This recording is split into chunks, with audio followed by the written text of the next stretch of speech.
নমস্কার বন্ধুরা, তোমরা সবাই কেমন আছো? আশা করি সকলে ভালো আছো। পম্পা সিম্পল কুকে সবাইকে স্বাগত। আজকে আমি তোমাদের সঙ্গে দুর্দান্ত একটা স্ন্যাক্সের রেসিপি শেয়ার করব, যেটা বানাতে ভীষণই সহজ, খেতে তো দারুণ মজার। আমার এই রেসিপি ফলো করলে তোমরাও কিন্তু খুব সহজেই বাড়িতে বানিয়ে ফেলতে পারবে। এরকম স্ন্যাক্স কিন্তু সন্ধ্যের আড্ডায় চায়ের সঙ্গে জমে যাবে। আর এটা এমন একটা স্ন্যাক্স প্রত্যেকেই কিন্তু ভীষণ পছন্দ করবে। আমি এবার স্ন্যাক্সটা কিভাবে বানিয়েছি তোমাদের সঙ্গে শেয়ার করি। চলো রেসিপিটা শুরু করি। আর অবশ্যই বন্ধুরা, ভিডিওটা দেখার সময় একটা লাইক দিয়ে দেবে। তোমাদের একটা লাইক আমার নতুন ভিডিও বানাতে উৎসাহ জাগায়। প্রথমেই দেখো, আমি এখানে একটা বড় বাটি নিয়ে নিয়েছি, আর আমি এখানে নিয়েছি হাফ বাটি ময়দা। তার সঙ্গে দিয়ে দিচ্ছি হাফ বাটি আটা।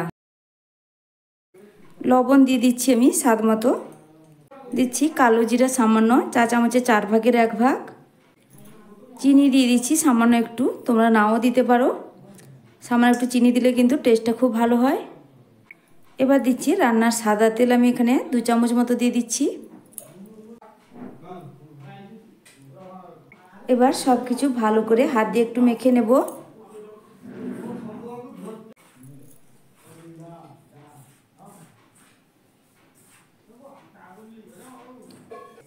ভালো করে কিন্তু ময়ামটা দিতে হবে। ভালো করেই আমার এখানে মেশানো হয়ে গেছে। তারপরে অল্প অল্প জল দিয়ে আমি এখানে একটা ডো রেডি করব। যেইভাবে রুটির জন্য ডো বানানো হয় ঠিক সেইভাবেই ডোটা বানাতে হবে।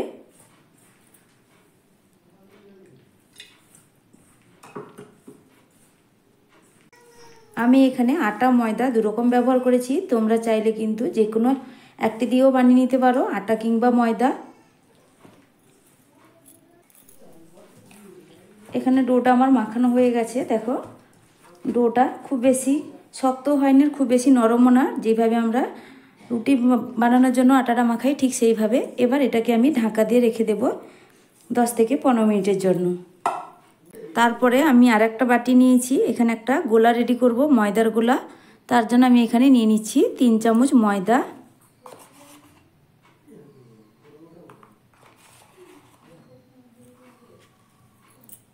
দিয়ে দিচ্ছি সামান্য একটু লবণ, একদমই অল্প পরিমাণ দিলাম লবণটা। দিয়ে দিচ্ছি ধনেপাতা কুচি। তারপরে অল্প জল দিয়ে আমি এটাকে ভালো করে মিশিয়ে নেব। এটা একটু পাতলা করেই রেডি করতে হবে।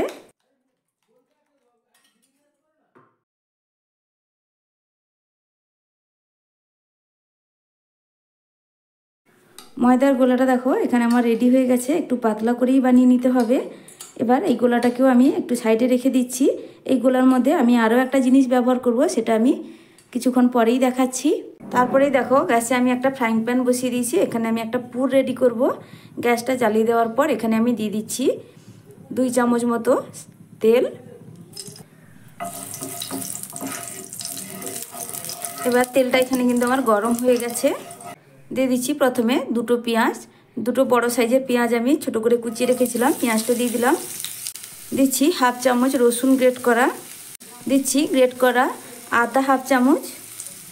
কাঁচা লঙ্কা আমি দিচ্ছি এখানে 5 থেকে 6টা কুচিয়ে রেখেছিলাম। এবার এইগুলোকে আমি প্রথমে একটু ভেজে নেব। এগুলো খুব বেশি ভাজার প্রয়োজন নেই, আদা রসুনের কাঁচা গন্ধটা হালকা একটু চলে গেলেই হয়ে যাবে। এখানে আদা রসুন পেঁয়াজটা আমার ভাজা হয়ে গেছে। এর থেকে আর বেশি কিন্তু আমি ভাজবো না, হালকা একটু কালারটা চেঞ্জ হয়েছে। তারপরেই দেখো, আমি এখানে নিয়েছি গ্রেট করে রাখা বাঁধাকপি কিছুটা পরিমাণ, আর নিয়েছি কিছুটা পরিমাণ আমি এখানে গাজর নিয়েছি। গাজরটাকেও গ্রেট করে নিয়েছি, একদম গ্রেট করে নিয়েছি বলে দেখো তোমরা কিন্তু কুচিয়ে নিতে পারো। আমি একটু মিহি করেই এইভাবে গ্রেট করে নিয়েছি। তারপর আমি গাজর আর বাঁধাকপিটাকে একসঙ্গে দিয়ে দিচ্ছি।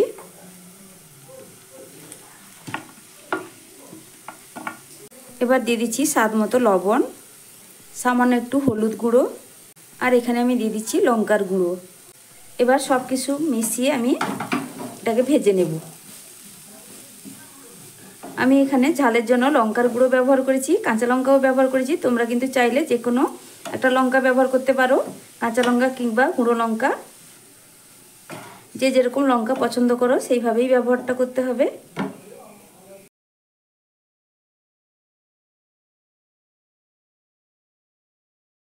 এখানে সবজিটা আমার কিন্তু ভাজা হয়ে গেছে। এবার এটাকে একটু সাইডে সরিয়ে দিচ্ছি। তারপরে দেখো সাইডে সামান্য একটু তেল দিয়ে আমি এখানে একটা ডিমের ভুজিয়া বানিয়ে নেব।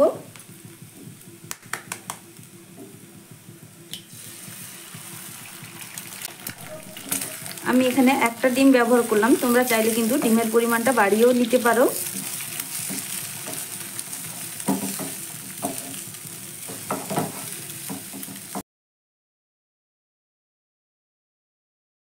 ডিমের ভুজিয়াটা কিন্তু আমার এখানে হয়ে গেছে। তারপরে এখানে দেখো আমি দিয়ে দিচ্ছি টমেটো সস।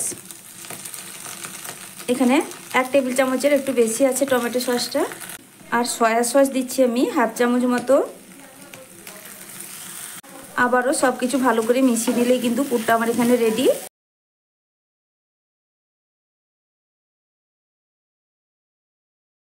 এবার পুরটা আমার এখানে কিন্তু রেডি হয়ে গেছে। আমি এবার এটাকে একটা প্লেটে ঢেলে নিচ্ছি।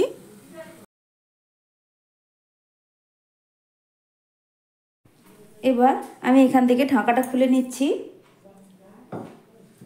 তারপরে ডোটাকে আবারও একবার ভালো করে আমি হাত দিয়ে মেখে নেব। ভালো করে মেখে নেওয়ার পর এখান থেকে আমি লেচি কেটে নেব। লেচিটা একটু বড় সাইজ করেই আমি কাটছি।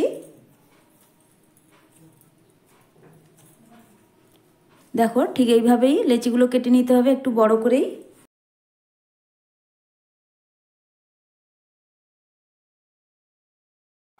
এখানে আমার টোটাল 4টা লেচি হয়েছে। তারপরে একটা বেলনা পিড়ি নিয়েছি, শুকনো ময়দার গুঁড়ি একটু ছড়িয়ে দিলাম। তারপরে একটা লেচি নিয়ে আমি রুটির আকারে বেলে নেব। এটা কিন্তু একটু রুটির থেকে মোটা হবে,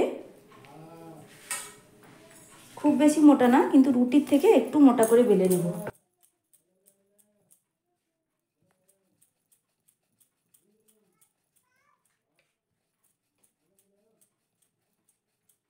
দেখো এখানে আমি একটা রুটির মতো বেলে নিয়েছি। রুটির থেকে একটু মোটা করেছি, খুব বেশি মোটা না, তোমরা দেখে নিশ্চয়ই বুঝতে পারছো। আর একটু বড় করেই বেলে নিয়েছি যেহেতু লেচিগুলো বড় ছিল। তারপরেই দেখো একটা বাটিতে আমি জল নিয়েছি, আর জলটা নিয়ে আমি এই সাইডগুলো লাগিয়ে দিব। তারপরেই দেখো আমি যে পুরটা রেডি করেছিলাম সেই পুরটা আমি এবার চারদিকে ছড়িয়ে দেব।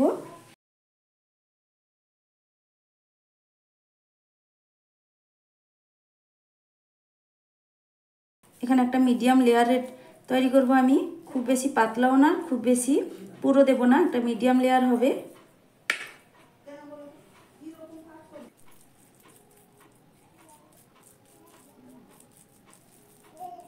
এবার দেখো এক সাইডে আমি এইভাবে ধরে রোল করে মুড়ে নিয়ে যাব উপরের দিকে। একটু টাইট টাইট করেই কিন্তু রোলটা মুড়তে হবে।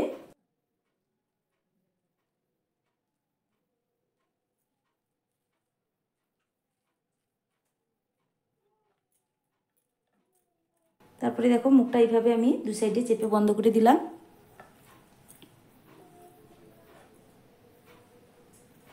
ভালো করেই সিল করে দিচ্ছি যাতে পুরটা বেরিয়ে না পড়ে ভাজার সময়।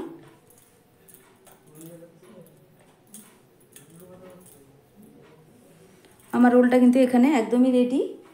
এবার আমি একটা ছুরি নিয়েছি, ছুরির সাহায্যে আমি কেটে নেব।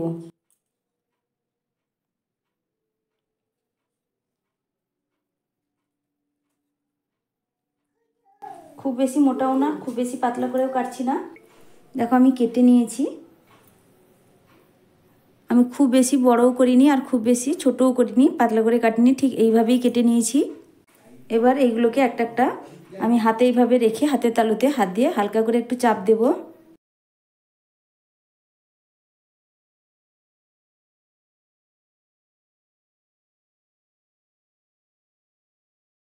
এবার প্রত্যেকটাকে কিন্তু আমি একইভাবে রুটির মতো বেলে রেডি করে নেব, তারপরে ফিরে আসছি। দেখো এখানে আমার সবগুলো রেডি করা হয়ে গেছে।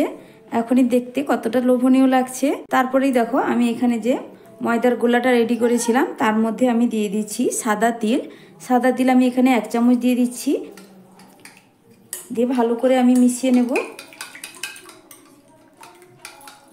তিলটা আগে থেকে দিলে কিন্তু এতটা সময়ের পর তিলটা ভিজে যেত, একদমই খেতে ভালো লাগতো না। তিলটা কিন্তু সঙ্গে সঙ্গে মিশিয়ে দিলে ভাজার পরে খেতে ভীষণই ভালো লাগে। ভালো করে আমার এখানে মেশানো হয়ে গেছে।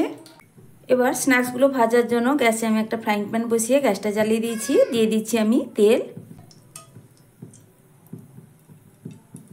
তারপরেই দেখো আমি এখানে যে ময়দার গোলাটা রেডি করেছিলাম এর মধ্যে আমি একটা রেডি করা স্ন্যাক্স দিয়ে দেব।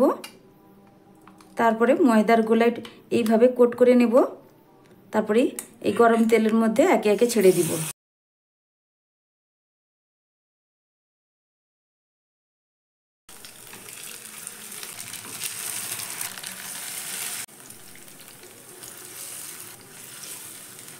এখানে কয়েকটা দিয়ে দিয়েছি। তারপরে আমি গ্যাসের ফ্লেমটা মিডিয়ামে রেখে এগুলোকে ভেজে নেব।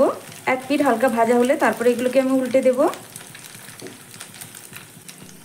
এবার এক পিঠ হালকা ভাজা হয়েছে, আমি উল্টে দিচ্ছি।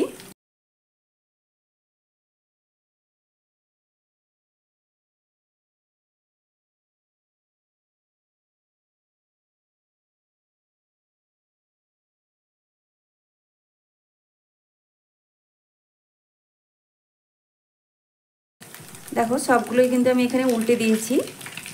এইভাবে উল্টে পাল্টে লালচে করে ভেজে নিতে হবে। আবারও দেখো আমি একবার উল্টে দিচ্ছি।